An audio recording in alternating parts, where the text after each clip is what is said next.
And I would Repeat say, that, LaTanya. no, If you just don't what? if you don't block it. If you don't block it, If don't you don't block it. block it. If you don't block it. I've heard people say, you know, if people that really know me, including you, I'm a really loving, no nonsense person. I'm also a giver. My mother always says, if I would have known how to give as much as you, my mother, she said, I didn't teach you that. Something in you, because when you give, you get, right? And when you say words, those words are out there, they come right back to you. So when you say something negative on social media, well, I just got to say this. I have to, everything comes back to you. That's blocking things. Yes. The time people waste worried about something they're not in control of, right? I remember Yes. Dick Gregory was like my godfather, and Dick Gregory and I spent a lot of time together, and we traveled. And I'm not name dropping, but it was myself, Dick Gregory, and Cicely Tyson in the back of a seat of a car in Tennessee.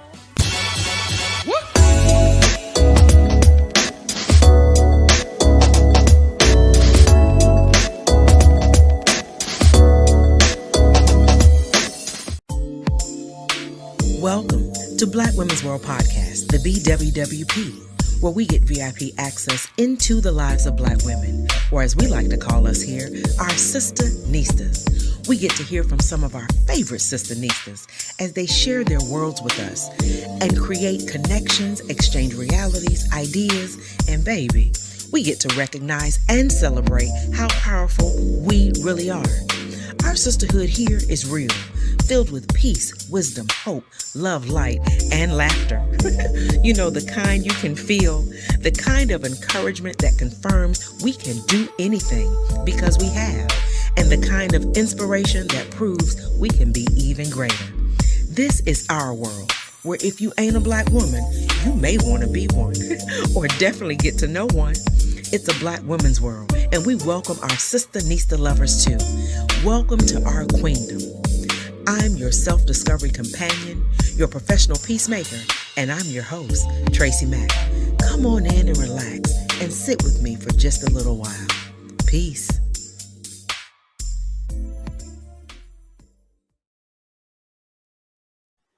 Well, hello, everybody. I am TracyMac, your self-discovery companion and your professional peacemaker and host of Black Women's World Podcast.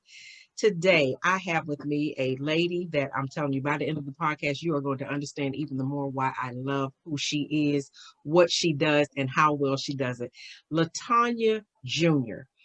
I have to go over this is just the tip of the iceberg about who you are. Let me read your bio, because once you start talking, I'm really going to probably be quiet for a long time. LaTanya was born in Harvey, Illinois, raised in a small community, and both her parents were passionate. Her father, Marvin Jr., lead singer of the Dells, a world-renowned entertainer. I'm going to tell you, the man could just sing. But LaTanya, she witnessed the Dells' career unfold, and they topped Billboard charts, and 46 times to be exact.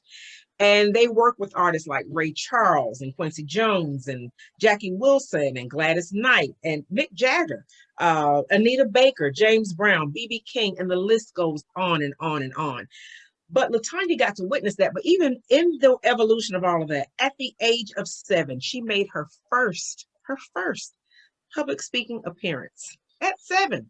You know, I know some of us think we did it because we did an Easter speech at church. And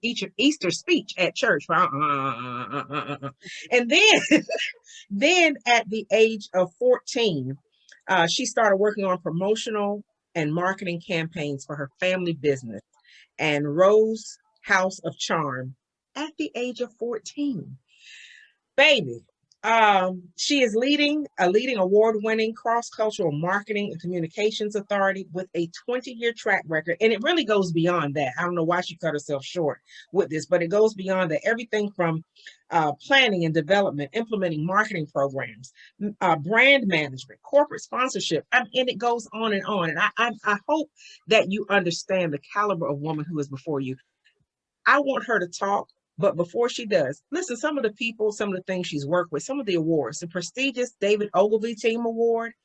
She's worked with different universities. She's taught at Lehman College in New York, Howard University in Washington, D.C., Patterson University in New York, and Rutgers University.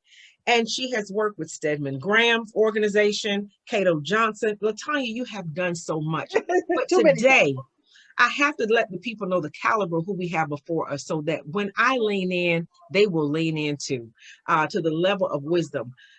Say hello, and then I want to talk about how we met, but just say hello to the people so they can hear your voice.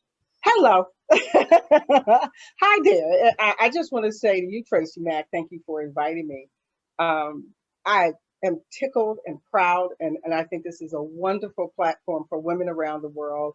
And it's a brilliant outlet for a better understanding and a personal enlightenment about women in color, because we often, we often aren't on the center stage. And just thank you for creating this platform to make sure our voice is heard and there's a better understanding that we are true players in the game. Yes, we are. And thank you so much, LaTanya. Thank you so much, because as a VIP in the Sister Nista seat today, you and I met, was it 2017, 2016? Yes. We met through a mutual friend, Jewel Carter, and Jewel and LaTanya go way back, and Jewel and I met in 2014, and we met at an event in Charlotte. And LaTanya's presence and who she is and her authority in so many areas, from real estate and education to business and marketing, she just has the type of personality to draw you in, which you will get to witness as soon as I talk. But today we want to kind of talk about the world of real estate, property, those areas. Talk about some of the fears and the economic situation that Black women face as a whole, but as the world faces those different things that we need to change and those pivots we need to make. LaTanya, women, when we met, I was impressed with the way you just had a presence about you. You were able to connect with people at many different levels. Your conversation was broad. You're a great listener even now. So my turn to listen. Talk to the BWWP audience about LaTanya Jr. Yeah, well, I do remember the day we met, and it was a great energy. And I flew down because, of course, there was this event, and it was a celebration of women and so on, et cetera. But I have to tell you, I genuinely love people. If I can only share with the listening audience and people, I don't have a problem ever, because I'm clear about who I am. I don't have a problem ever finding something positive in humankind. I look at every person as that we are clearly all imperfect, but even the worst considered person can't be perfectly bad, because there's no such thing as perfect. And just I have trained myself to see the good in the worst situation, and therefore to do that, you must connect with people, you must listen to people, and you must forgive people. You don't always have to forget, but you absolutely have to forgive, because you have to let that out of your soul. You have to release it from your system. And not forgiving people hold them and yourself hostage. And so there's been years of training, just like you. I was so impressed, not just with you, your family. You really walk the talk. You are the real deal. Your husband, I was looking at your husband going, well, where did she get, what happened for them? How did she find, it's just this spiritual rhythm between your authenticity, that you are clearly in a flow. And so I thank you for realizing that I listen, I try, because I do talk a lot also. Some of my personal friends will say I talk too much, but it really does come from a place of when the scriptures say, love thy neighbor, I just don't have a problem with that.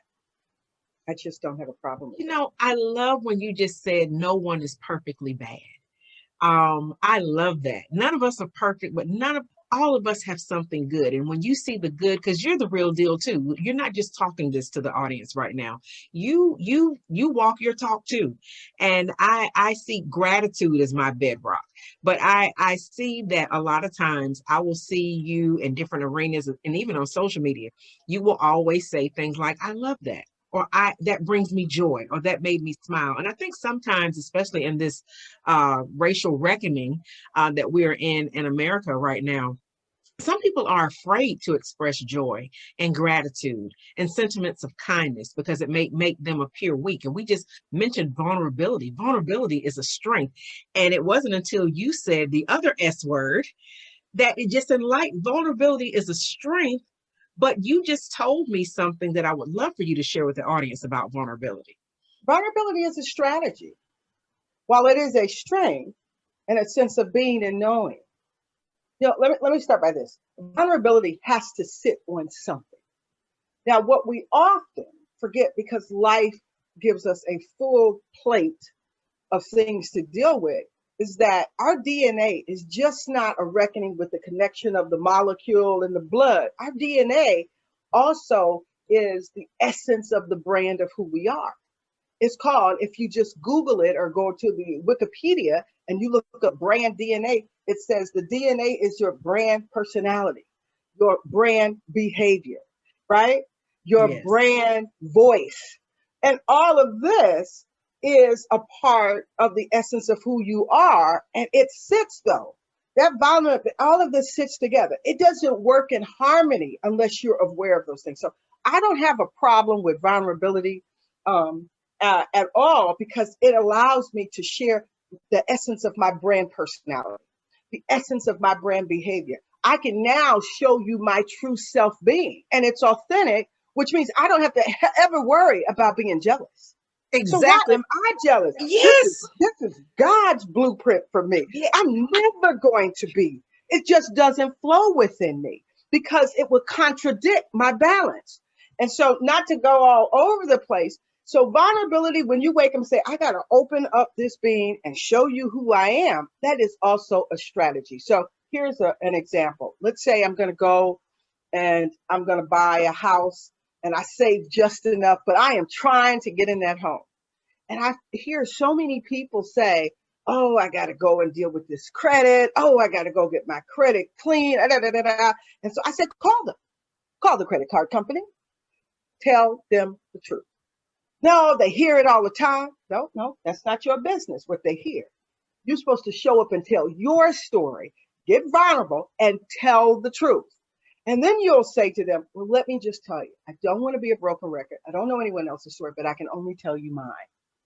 Now strategy kicks in, because I'm going to use my vulnerability as a strategic move to connect with this person over the phone so we can create the best fair deal that works for the both of us. And they're going to listen, because everyone craves authenticity, whether they believe it or not.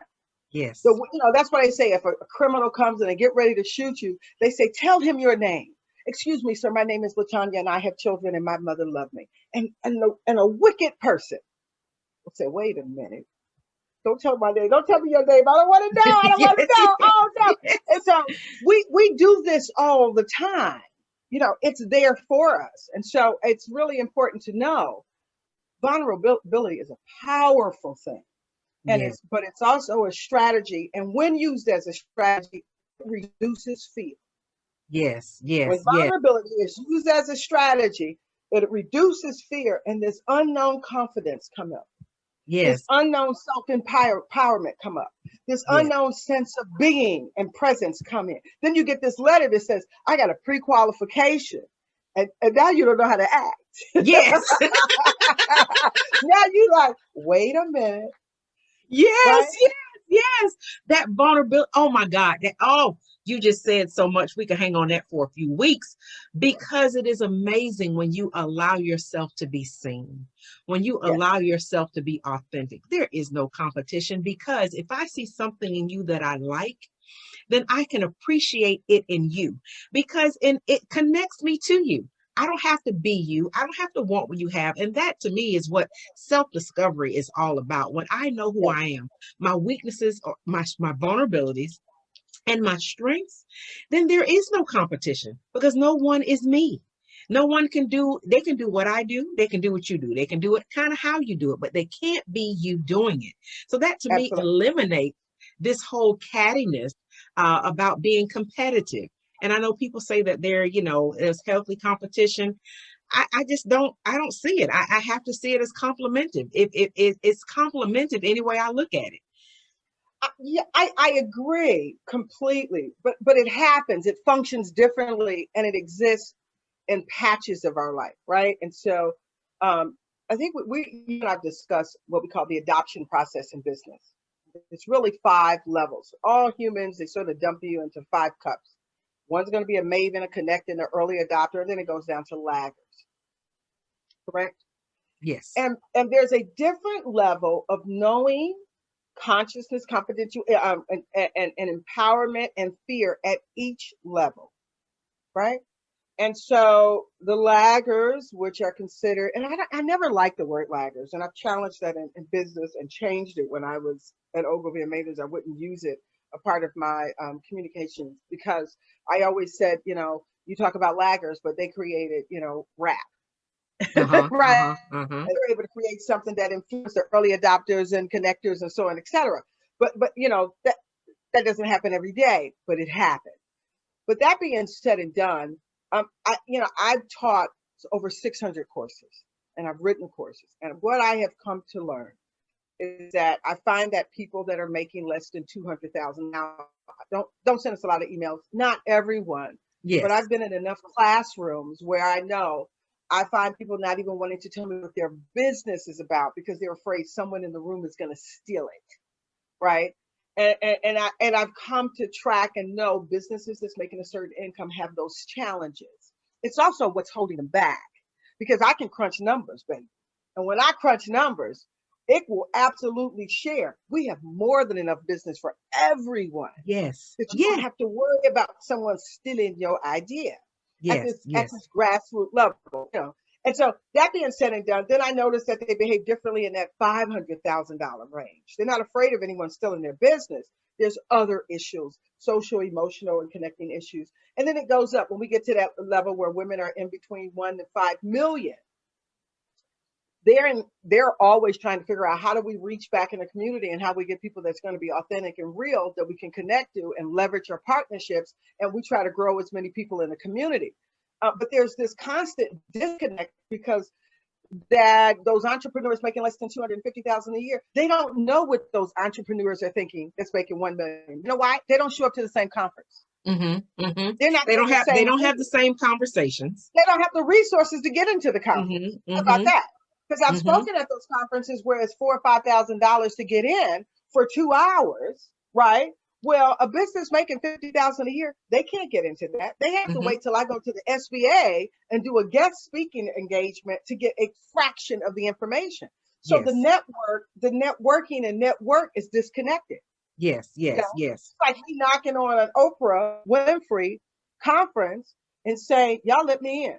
Yeah, well, I probably can get in, but you can probably get in.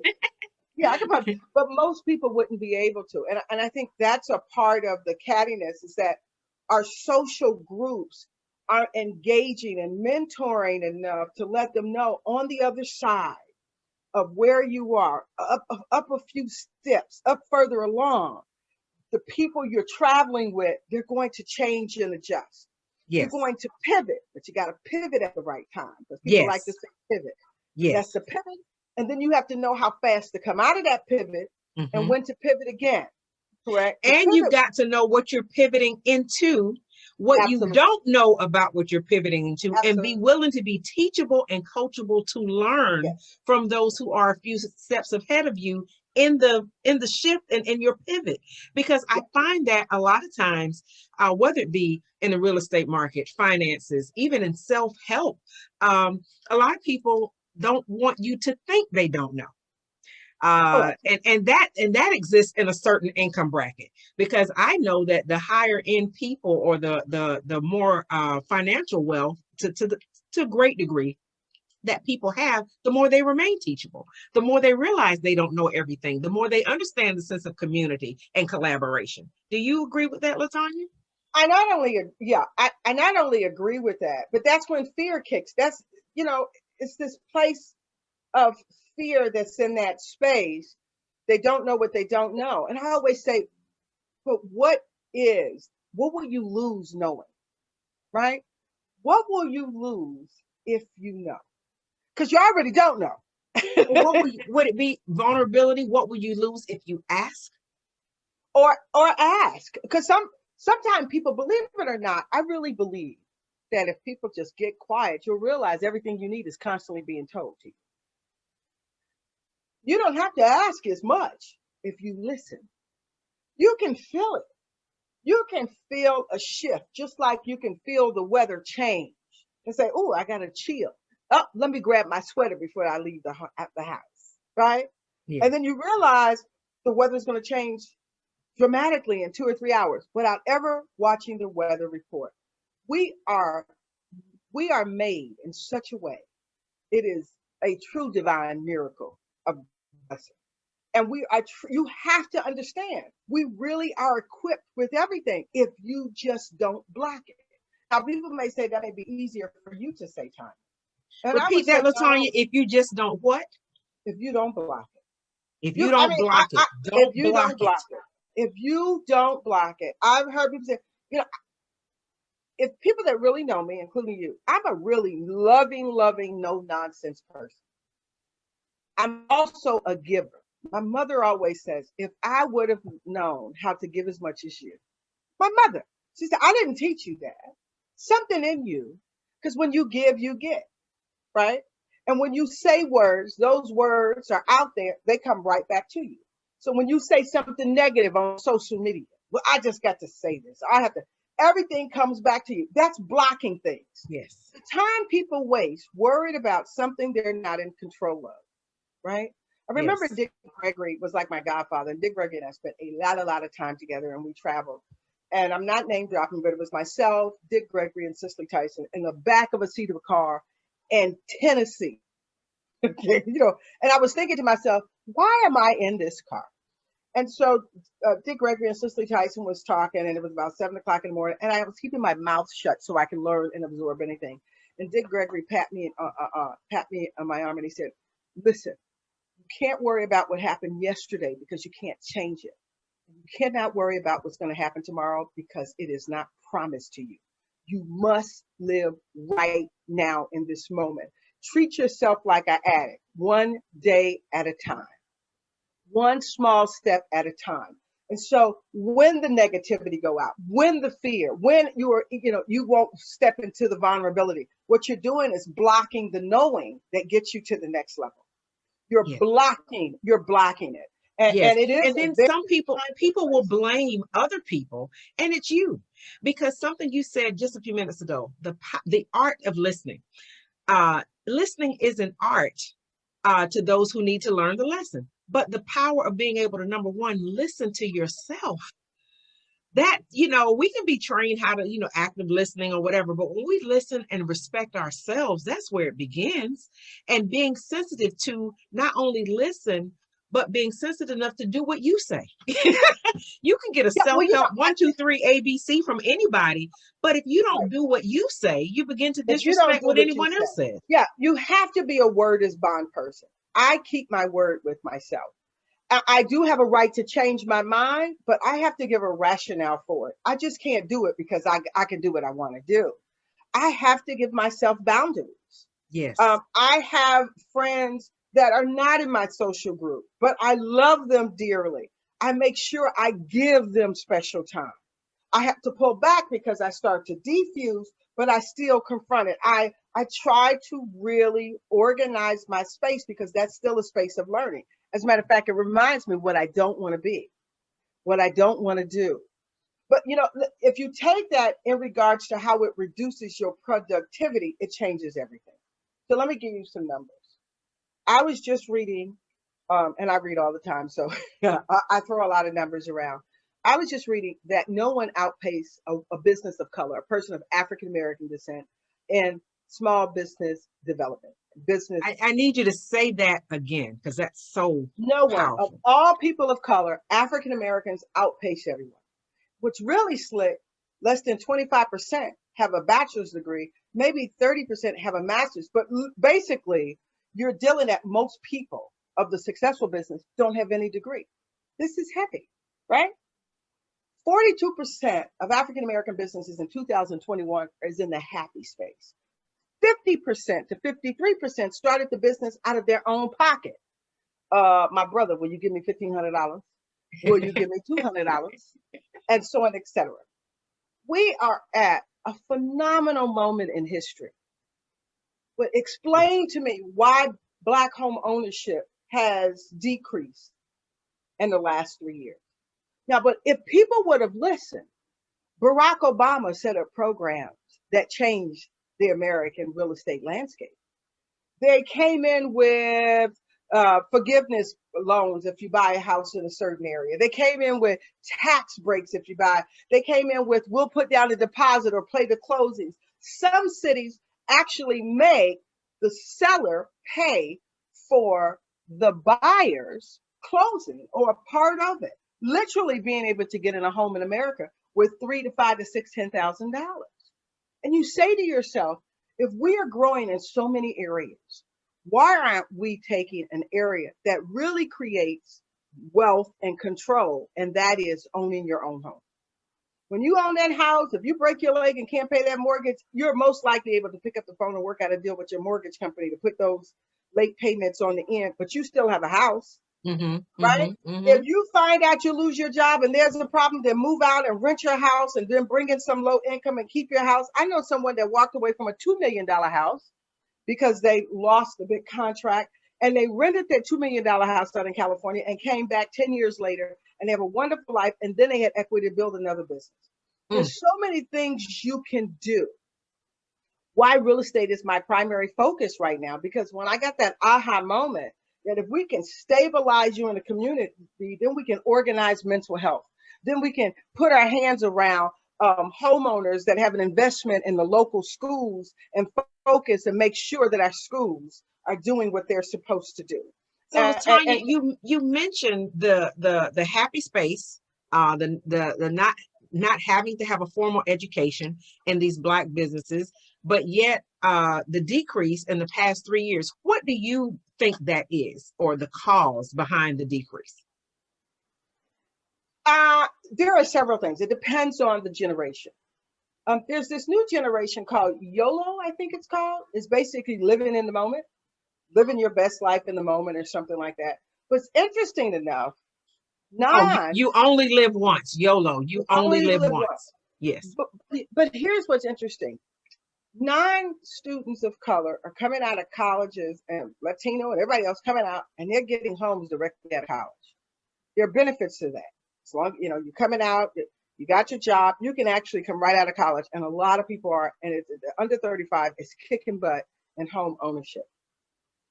And then you have the millennial, the older folks doing something differently. And so I think it's different things happening for different reasons. Some is there's a disconnect in the communication. I mean, when I talk to young people, I say, how often does your mother and grandmother tell you to make sure you get a home?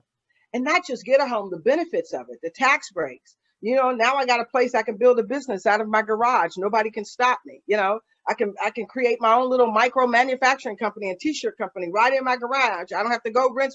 There's all these, I can come up with my own recipes for my vegan food right in there. And so some of it is a lack of conversation and communication. But I still think it gets down to core knowledge. I meet people all the time that will go and buy a brand new car before they buy a house. And what a car does to the credit is a monster. Yes, especially a brand new car. It depreciates, it depreciates, so rapidly. And then you go, I just got my new car, and then a year later, I'm going to go buy a house. And they go, yeah, you can get a mortgage, but you're going to get this big mortgage because you got 50. Or they're upside down in the car a year out, and through the durations. I heard someone tell me they had 8 years on a car payment.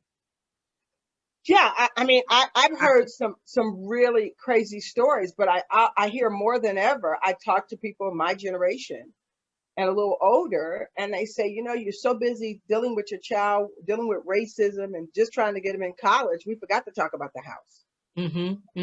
And I'm saying, do you realize Yeah. there's programs out there that'll get you your family into a home? So here's what happens. Let me tell you something, Lisa Mac. When in America, the average person, when they buy a home, $89,000 a year, it increases the value of the neighborhood. $89,000 overall, because the cost to buy the flowers and then to get the gutter clean, it increases the economic space in that community. In places like DC, it's almost 188,000. So when you buy the investment, the community, it's better for the community. Besides, it's better for yourself. But So the problem, when you can say, especially from your perspective, and how you move in the world, how much of this, when you said mentality, it also we have to include mental health. absolutely. Um, when we want to have that conversation, it's hard to help people who pretend they don't need it. It's hard to help people when they pretend like they know everything. So when you are speaking about it will increase the value of $89,000, it will the programs and those things. How much do you think the mental health as well as some of the social norms have factor into those numbers of people not purchasing homes, I think it's the not having backbone the of. conversation? I think it's the backbone to all of it. You know, the biggest issue with mental health is what it's called, Mm-hmm, right? mm-hmm. Now, if I gave it a different name and didn't call it mental health, right? Uh, People would show up because mental health immediately people say, "Well, I'm not on this spectrum. I'm on that spectrum," and then that shuts everyone down. If a person only realized if you wake up on a daily basis and you lack a certain amount of confidence to do something or drive to do something, right?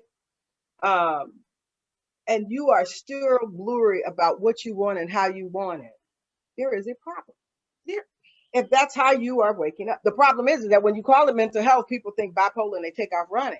Exactly. And they think it's the worst situation.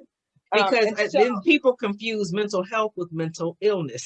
you know, correct, they right. try to interchange the word. When we're talking about mental health, that's a good place to be in. When we That talk about mental illness, that's what we need to deal with and stop the stigma. I taught mental health first aid right. for 3 years. But perception's Yeah, everything. yeah, and that It's only mental, just the word mental. I'm yes. not talking about those in the knowing. I'm just saying just the word mental have a tendency to make people crawl up in the ball. Now, here's the deal. We live in America. What people of color have had to endure and endure daily, we all need some emotional support. We Absolutely. live, Absolutely. Absolutely.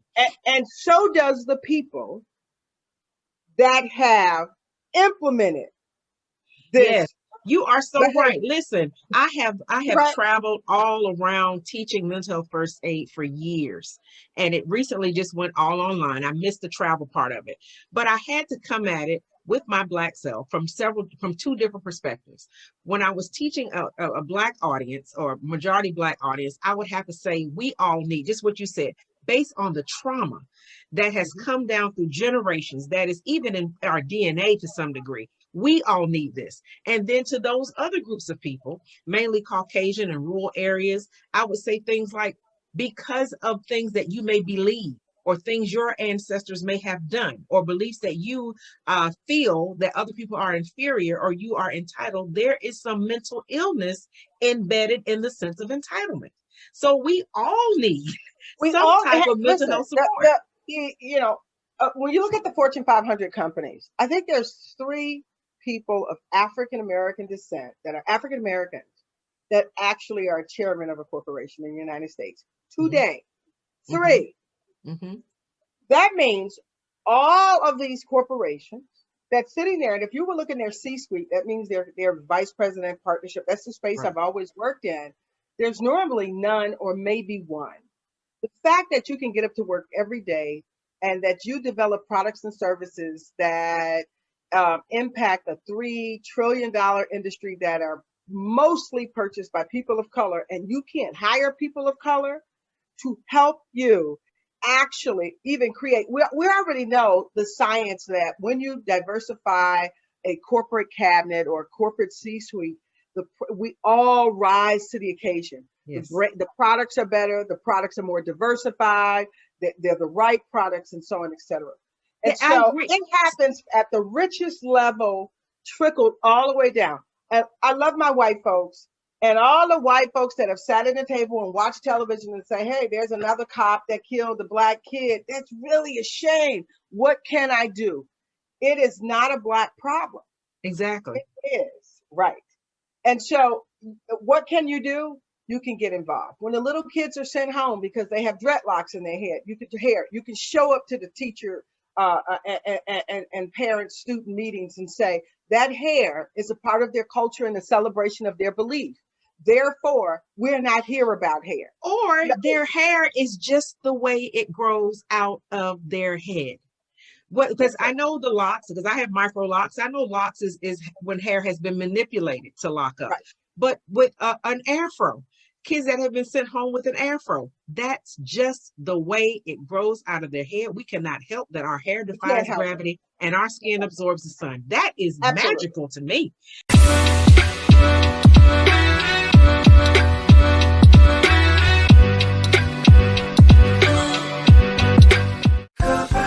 Located at 3527 Victory Boulevard in Portsmouth, Virginia, Blooderism Training Center presents Kapow.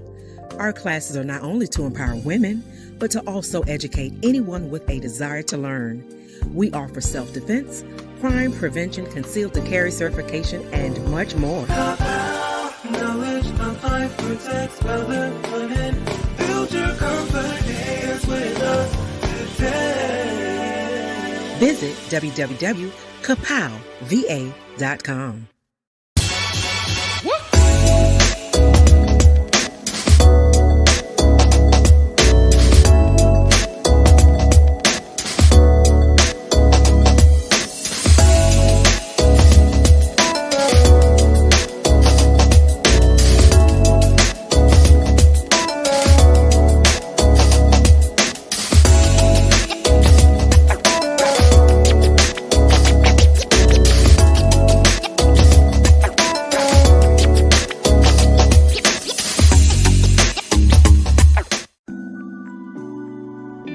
You're listening to Black Women's World Podcast.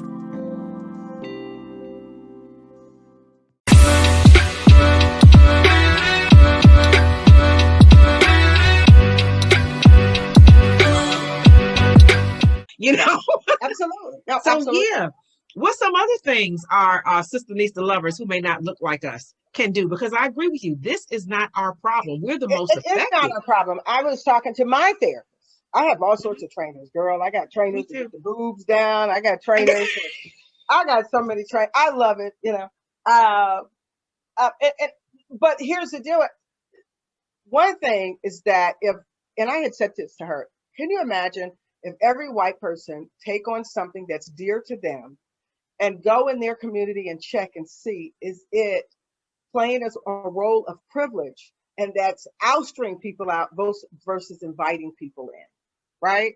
If you go to your church and you see that there's one white person, but there's 30% of the population in the neighborhood, talk to people. You know, if you go to your pizza place and you notice that no one's ever there, then maybe suggest once a month, let's do a community dining where it's a flat fee and we diversify and we talk to each other. Everybody, if you don't talk about it, it won't happen. But it still doesn't stop the fact that you have a large population of people of color that feels disenfranchised, that feels hopeless. And that's that area they call laggers. And most corporations are saying, we can't reach it. You have to be in that community and so on, et cetera. But I do think people of color are also part of the problem. And y'all can send me all the emails you want, because I'm going to read the science to you. I am constantly mentoring at least 12 businesses a year, right? It's my duty. Call me. If it gets to this place, I'll pick up the phone. I get calls probably 6 or 7 times a week. I don't have to spend a lot of time on the phone. I'm connecting LA with New York with someone. These are the right people. Make sure that this small business don't get on the wrong track, right? It's something as simple as that. Just going into your Rolodex and making sure that you connect the right, people which that are credible what they do and are are kind about giving out information. You know, it's like with anything, and I have to go back biblically to use what's in your hand. God told Moses, use what's in your hand. We all have a tool, a resource, something that we contribute to the world that we can use to help one another. If someone is white or not non-black, there's always something you can do. LaTanya And so, just gave you look, if some you suggestions, but if nothing else, stand with us. But I tell you what, I refuse to get looped into, which has been the attempt has been made that I become some should I say how can I say this politically correct? Anyway, some organizations have wanted to bring me in as a token to come in and talk to people. No. You can't use us that way either. You can't bring us in as the token to make the conversation easier for you or to prove that you have attempted to diversify. I was brought one organization was brought to my attention. Their whole diversity and inclusion department was white. I'm like, how can you not see? I see it. I see it all the time. This is not going to work. What in the world? I see it all the time. I see it all the time. But what we've done, I know in the advertising and marketing world, it used to be the most vibrant place. There's a lot of Black ad agencies and so on, et cetera. And some of the greatest talent on the planet walked away in the 80s and 90s because of diversity and inclusion. People felt that they were being used. They take a slice of your insight, use it, dump the rest, or they think they have enough. Oh, I got it. Just tell me the right answer, and I got it. But I just wanted to give an example of giving. When if and you're in that community, and how do we lift ourselves up out of fear? My brother, I have a brother that loves to fish, right? Man, if you're going fishing, grab one of the kids in the neighborhood, get 2 or 3 of them. Brothers, take these young brothers fishing. Take a day where you go and play on the basketball court. They've never had a daddy. Show them. My friend Roger Kennedy is phenomenal. I mean, he was the best dressed kid when we were younger. And he created a program called Boys to Men, and he teach men how to measure, young men how to get the pants off their butts and how to tie their ties. We must hold ourselves accountable and helping each other. No one's going to understand our story like us. There is no big government budget that's going to rescue the Black community or any of those things. We have the tools. We have the natural born talent. We've proven that for 5,000 years. That we have the tools and talent to get this done. When people say to me, Tanya, they gentrified the neighborhood and now I'm selling my house. I can't afford to stay in my neighborhood. Yes, you could have. You know what? Tell me why won't Black people buy the $15,000 foreclosure on the block and get it fixed and turn it into $200,000 and 4 years later it's worth $500,000. I did that. I've done it in multiple cities, right? And you don't have to leave. Nobody's going to make you move. And there's also an accountability ourselves. And I'm originally from Chicago. Where is the parents on that block or somebody that say, look, we're going to do curfew for these 3 homes. We don't have the energy or space or time to do the whole block. I got these 3 homes. You got these 3. I got breakfast this month. These 3 homes. You got lunch 3. And LaTanya, it's the sense of community. We said on an earlier podcast about, here we go again, being Black. What we as Black women have been able to do all over the world, and especially in the United States, because of the periods of slavery, we have always been able to come together as a community. What I think we have allowed is the lack of vulnerability, because nobody will know. People will say, don't nobody know what I'm going through. Well, baby, if you don't tell us, we don't know. But that sense of vulnerability of letting people know what you need and letting them know what you have to offer, because it's not so much as that. I think we try to make the solution too difficult. The solution is actually easy, but we have to be teachable. We have to be vulnerable. We have to be willing to give and to receive. This is the only way we have made it. This is what makes us magical, is the sense of community. When you didn't have the flour, this one had the sugar, and by the time we got done, everybody ate cake. Everybody ate cake. Right. And I mean, it's sort of sit back. So I have a country house, and I bought this country house, and I bought up a lot of rose bushes. And I thought, I'm going to give all of my neighbors a rose bush, right? Community. My neighbors were like, don't put that bush in my yard, then I'm going to have to water it. And I have to tell you, I had never been in this space. It's not my social group. I've never heard of such a thing. I took me back. I had to go in the house. I brought my rose bushes, and I thought to myself, how does that work for them? And then I thought, I'll tell you what I'm going to do. This is 2 years ago. I'm going to plant them. I have a half a block. I own a half a block. I'm going to plant all the rose bushes down the front of the yard, right along the fence. And now everyone goes, oh, girl, I should have got one of those rose bushes. So guess what I've done?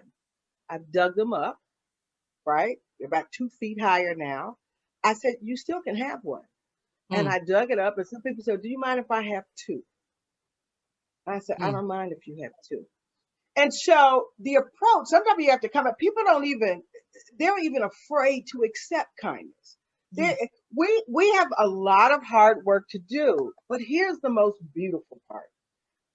Over and over again, the harder the work gets, we still see tens and thousands of people of color that have had some of the worst challenges rise to the occasion.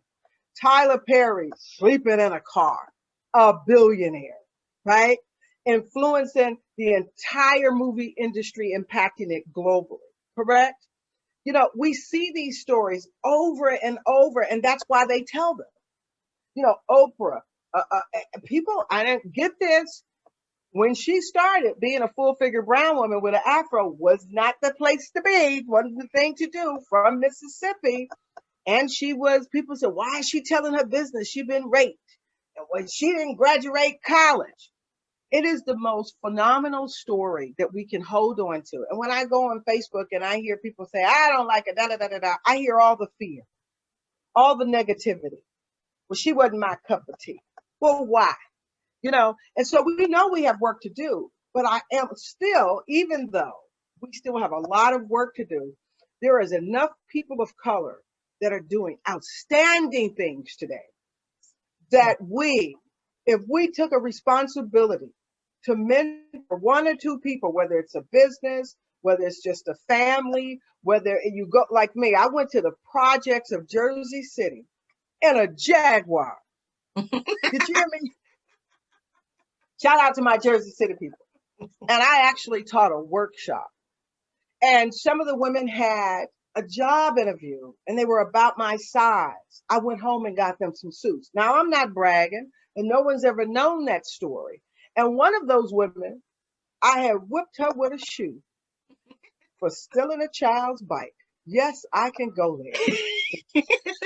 I was trying to get this crackhead from taking a kid's bike, and I see it. I said, what's going on? The kid is going my bike. I take my house shoe, pop, pop, pop, let go of that bike. She comes back to me.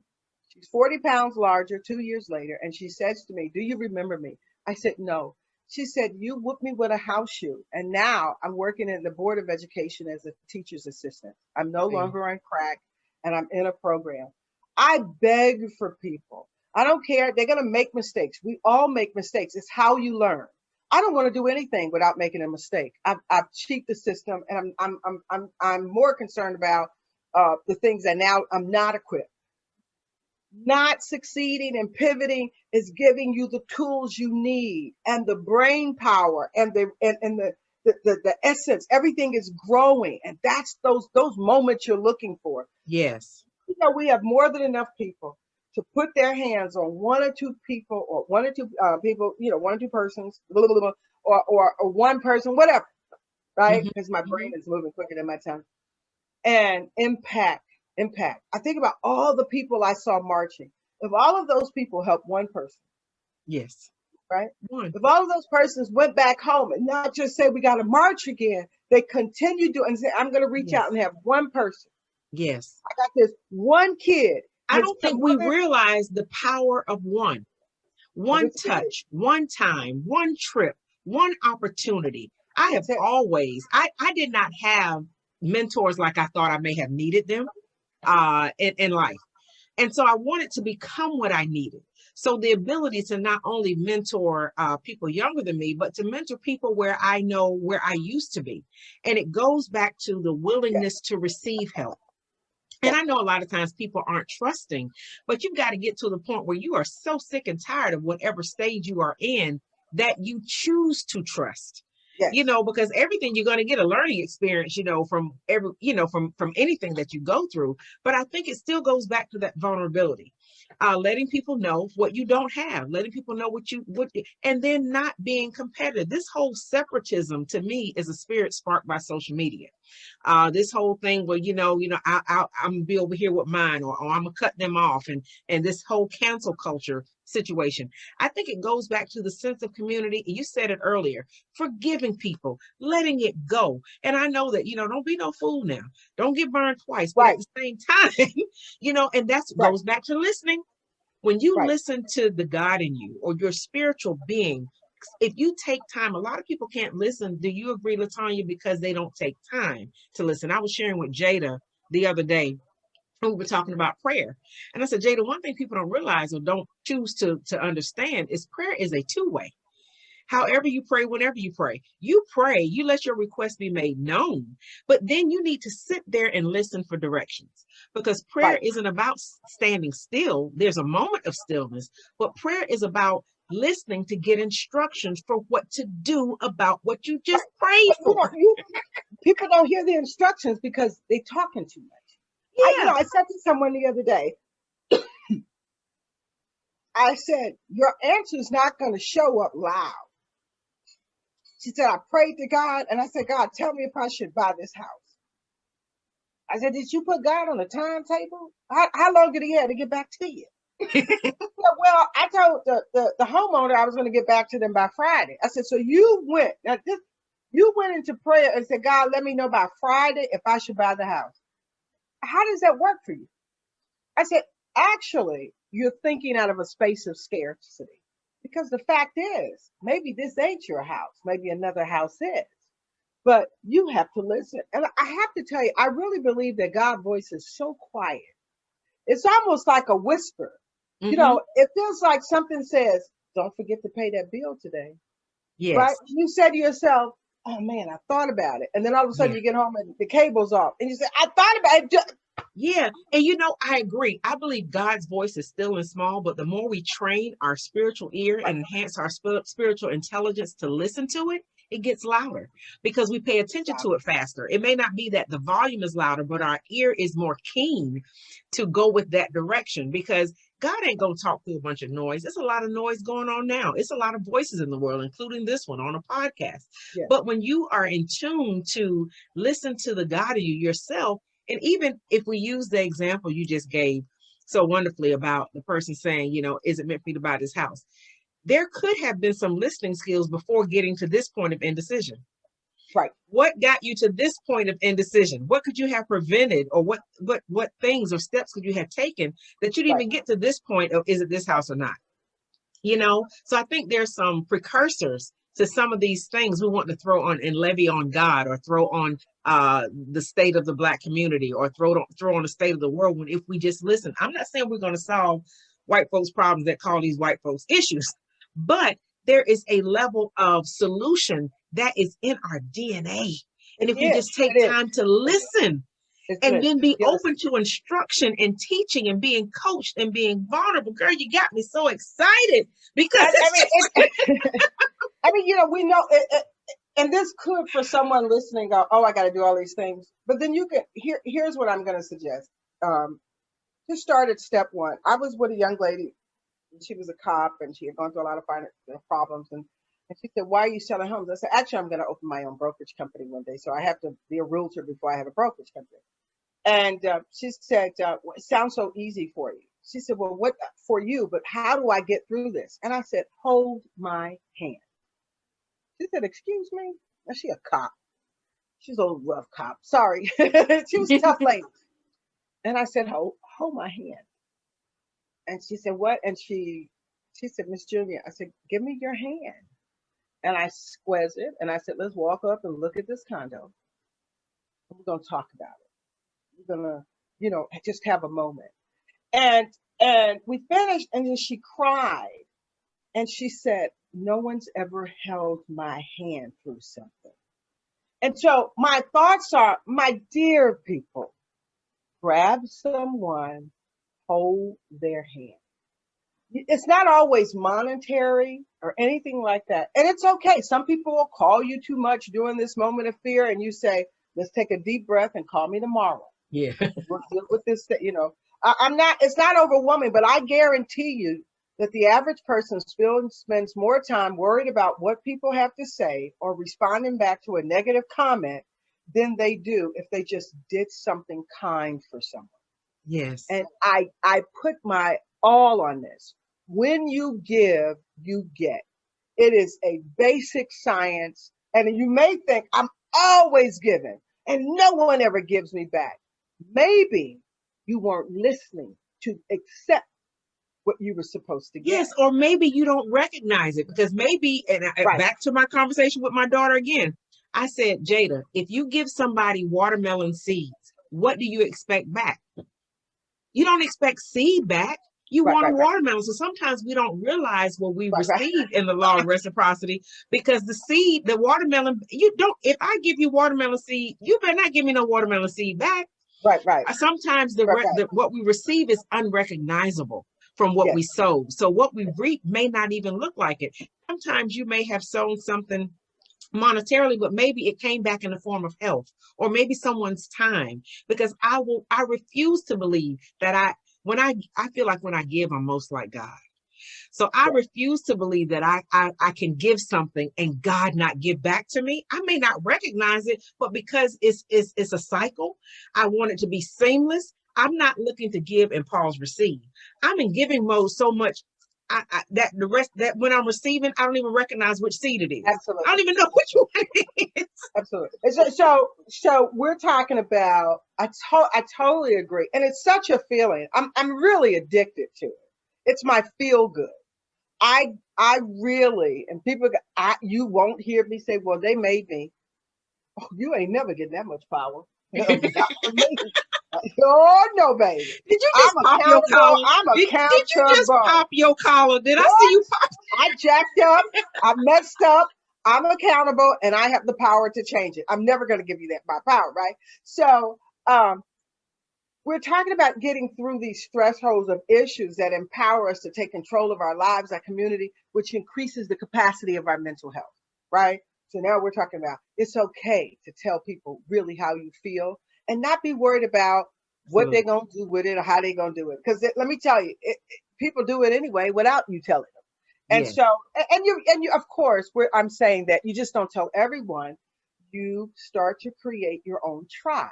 We all are little tribes. And the more you grow, you're going to expand in your tribes. You're going to change and adjust tribes. You're going to spend more time with another tribe versus the other. Just think of it as a tribe. And make sure you're in the tribe that you're trying to be or work or be like, right?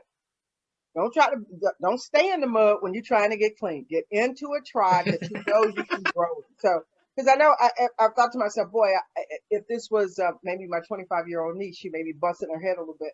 And so just tell the truth brings you a certain level of power, accountability, control, and life strategy, right? And then we're talking about just getting quiet so you can hear it, right? And we're talking about give, my sweeties, give till you can't give. Just give. It's really easy. I step out of line sometimes to make sure someone goes ahead of me. I pick up paper across the street in my neighbor's yard because it blew out of the garbage. They didn't see it. All of this is giving. It's not always. It's just give. It's just it's our. We have to deny it. We have to suppress it because it's just human nature to give. I don't care if it's opening a door for someone or holding a door, putting a grocery cart back. Something in us. It's just the right thing to. LaTanya, I appreciate you because I was like, okay, I'm going to have her on, and we can talk. You and I have talked for hours.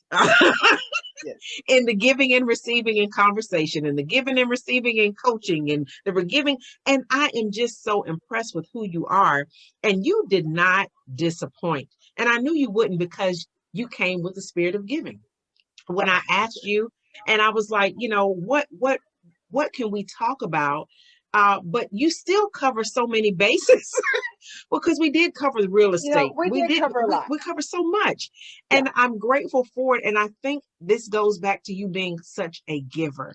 I thank you forgiving, because I don't want you to leave without telling us your next. You do so much on one hand, but yet you're in control. You're not just a busy bee. You're very you're very methodical. Methodical. You're Yes. very you have strategies. I've learned that from you and in some other spaces, but um hard work don't mean you work all the time. I have fun in what I Right. do. Thank Yes. God I've gotten to that place in life where what I do is fun. The moment it stops being fun, that's not for me. Yes. I'm not saying that it's easy all the time, but it's fun. But you have something new going on in the works. I forgot to mention you were on Not Just Talk Radio Yes. that you did and had me on your show. But what's in the My works for you girl. now? So Yes, I I have to tell enjoyed you, being on. I had a life emergency and got a phone call, which I literally had to step away for a year, and would do it over and over and over again. Um, and I've learned a lot this year. I'm not the same person, so and I hope I'm a better person. But I also have a greater appreciation for our time on this earth, more than I've ever even thought about it. And the radio network Voice America contacted me and said, you know what, Tanya, you're really making strides and having a lot of conversations in the real estate industry. Would you like to be one of the first African American, or if not the first African American, one on a real estate show? And I said, well, let me see how I can make it. I won't do the show if I cannot offer enough information that just not educate people about getting a home and moving a home and investments, but how to maintain a home and create a sustainable life with a home and have a home with a sense of well-being. It's more than just a home.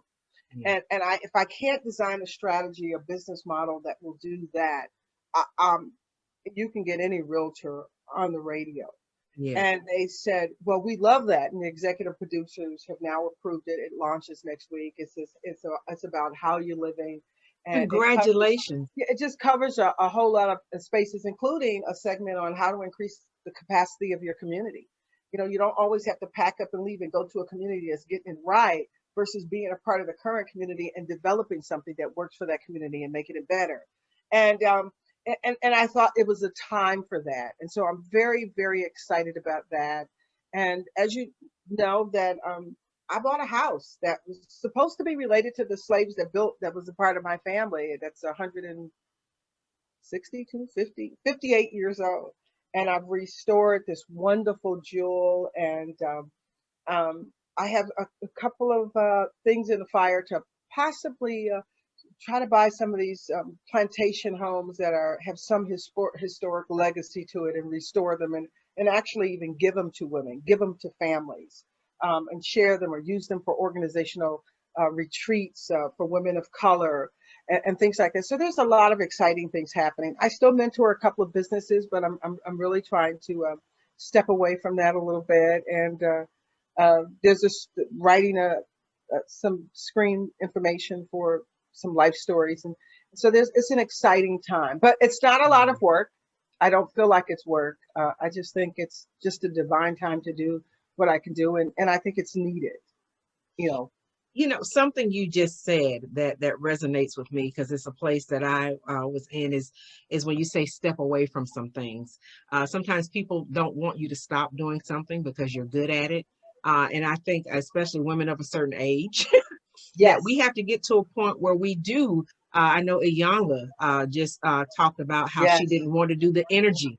She didn't want that energy anymore. yes, And I think we have a right as yes, women, especially Black women. There's some things that I've done very productive, very successful, but I don't want to do that anymore that way in that space. And yes, so in the shifting, in the pivot, knowing that everything we've said, I'm having to do, I'm having to listen, I'm having to hold somebody's hand, I'm having to understand the pivot, knowing what I don't know, and tell somebody I don't know, and trust that. So I appreciate when you just said some things you had to step away from and shift. Was that difficult for you? oh my goodness. You know what? Um, there comes a time you really don't know how. We assume we think we're strong, but how would I say, we have real. It's hard for our brains to conceive what we can really do, because it's beyond our imagination. The fact is, our doing is beyond our imagination. But we have a tendency to live in the space we know. And so people say you can only do based on the capacity of what you know. The fact is, if you step out of that space, that controlled space, you realize you could do things beyond your, right? Beyond, Yes. and every celebrities say it all the time. I knew I wanted to be a celebrity. I never thought I would win an Oscar and a Grammy. And I never thought I could write and reach people. I never even conceived it. I never conceived the strength and the vulnerability of what I've had to go through in the past year. I had to sit back and literally reintroduce myself to this person that made it to the other side. And that gave me the power, actually, because I love the field of brand development and marketing. And I don't do those flyer things. I'm a real true blue strategist. I build viable growth models that make a lot of money. But I knew that my time in that space, that there was a much more important time to the space living for me. But if I can only share to you, we are made in a magnificent way beyond our imperfect brains can ever conceive. And we really can take anything thrown at. We really can. LaTanya, even a pandemic, even where we are with this, some people prospered during a pandemic. Some people, and I think some people saw the pandemic as imprisonment or punishment. And some people saw it as a pause and an opportunity to pivot. And we all have levels of growth that we've experienced. But I just thank you for sharing with us. I thank you for this year for you, that even though it like you said, the person went on to the other side, but the areas where you said it caused growth in you, your ability to give even more, I thank you so much for that. The things you've spoken into my life, the compliments that you've given me, the encouragement that you've given, the way you've allowed me to serve you, I just appreciate you holistically. And I thank you. And so you say the show starts next month and it's called How You Living? Well, actually next week, noon Eastern time. It's on Voice America. It's on all the other platforms, but yeah, it's live. And it's How You Living. And we're going to hit some really important points that hopefully allow people to meet their goals and to achieve what they want and take back their sense of being in community. And because we've given so much, the internet, people can just give yourself away. And hopefully, if it save and help a couple of families, I'm happy. But if it tips and creates a new sense of self, I'm excited. I thank you. You just don't realize how much encouragement you've given and inspiration you've given to me today. Because there's some things going on in the podcast world, especially in the community of Black women, where it can get kind of rough until you realize conversations like this can bring me back to my why, that I'm my why, and the reason why I started doing this, and knowing and understanding and having the privilege of meeting people like you who are just amazing. So I want to thank you, LaTanya Jr., for being on the Black Women's World podcast. We will have her information underneath on the YouTube video, on our video cast, and in the podcast it'll be in the write-up. But we thank you. Is there anything that you would like to, any other words you'd like to leave with our Sister Nistas and Sister Nista lovers from all over the world? If no one told you they love you today, I do. And she means it. She means it. She means it. She means it. I genuinely love you. Unconditionally. I just don't have a problem with it. It's my being. Thank you. Thank you so much, LaTanya. Black Women's World podcast listeners, thank you for listening. Much love and peace. Bye-bye. You've been listening to Black Women's World podcast, the BWWP, brought to you in part by TracyMac Solutions for Life Institute, coaching and training services. No doubt you have enjoyed being in our world, and it doesn't have to stop here. head on over to BlackWomen'sWorld.com. This is my personal invitation to you to stay connected with me on social media and more. I'd love to see you there, and I'm so grateful you came to be with me here. Invite someone else to join you in our queendom next time so they can feel the vibe of our tribe of Sister Nistas and Sister Nista lovers too. Remember to be kind, be authentic, be generous, be excellent, be grateful, and while you're at it, go ahead and be extraordinary, because that's just what Sister Nistas do, on purpose, through mission, with passion and compassion. It's a Black woman's world, baby, and you, my Sister Nista, are proof. I'm your self-discovery companion, your professional peacemaker, and your host, TracyMac. Wherever you are in the world, may you love and be loved by somebody. Peace.